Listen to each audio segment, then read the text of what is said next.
ഒമാനിൽ digital tax stamp ഇല്ലാതെ ശീതളപാനീയങ്ങൾക്കുള്ള നിരോധനം നവംബർ 1 മുതൽ പ്രാബല്യത്തിൽ വരുമെന്ന് നികുതി അതോറിറ്റി. DTS സിസ്റ്റത്തിന്റെ 3ാം ഘട്ടത്തിന്റെ ഭാഗമാണ് നിരോധനം. നവംബർ 1-ന് ശേഷം ഡിജിറ്റൽ ടാക്സ് സ്റ്റാമ്പ് ഇല്ലാത്ത ഉൽപ്പന്നങ്ങൾ പിടിച്ചെടുക്കും.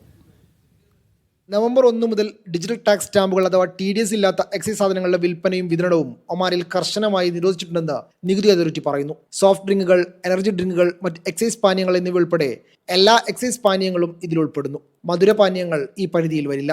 ബാധകമായ എല്ലാ ഉൽപ്പന്നങ്ങളിലും സമയപരിധിക്ക് മുമ്പ് അംഗീകൃത നികുതി സ്റ്റാമ്പുകൾ ഉണ്ടായിരിക്കണമെന്ന് അതോറിറ്റി ഓർമ്മപ്പെടുത്തുന്നു. ആവശ്യമായ സ്റ്റാമ്പുകൾ ഇല്ലാതെ കണ്ടെത്തുന്ന ഉൽപ്പന്നങ്ങൾ വിപണിയിൽ നിന്ന് പിടിച്ചെടുക്കും. എല്ലാ ഇറക്കുമതിക്കാരും നിർമ്മാതാക്കളും റീറ്റെയിൽ ഔട്ട്ലെറ്റുകളും നിയമം പാലിക്കണമെന്നും അതോറിറ്റി ആവശ്യപ്പെട്ടു. എക്സൈസ് നികുതി നടത്തിപ്പിൽ സുതാര്യതയും നിയമപാലനവും വർദ്ധിപ്പിക്കാൻ ലക്ഷ്യമിട്ടുള്ള TDS നടപ്പാക്കൽ പദ്ധതിയുടെ 3ാം ഘട്ടത്തിന്റെ ഭാഗമായാണ് നടപടി. 2019 മധ്യത്തിലാണ് രാജ്യത്ത് എക്സൈസ് നികുതി നിയമം പ്രാബല്യത്തിൽ വന്നത്. ഇതനുസരിച്ച് സിഗരറ്റ്, പുകയില ഉൽപ്പന്നങ്ങൾ, മദ്യം, സ്പിരിറ്റുകൾ, കാർബണേറ്റഡ് എനർജി ഡ്രിങ്കുകൾ തുടങ്ങിയ ചില ഉൽപ്പന്നങ്ങളിൽ 50% മുതൽ 100% വരെ എക്സൈസ് നികുതി ചുമത്താൻ തുടങ്ങിയിരുന്നു. Media 1, Muscat.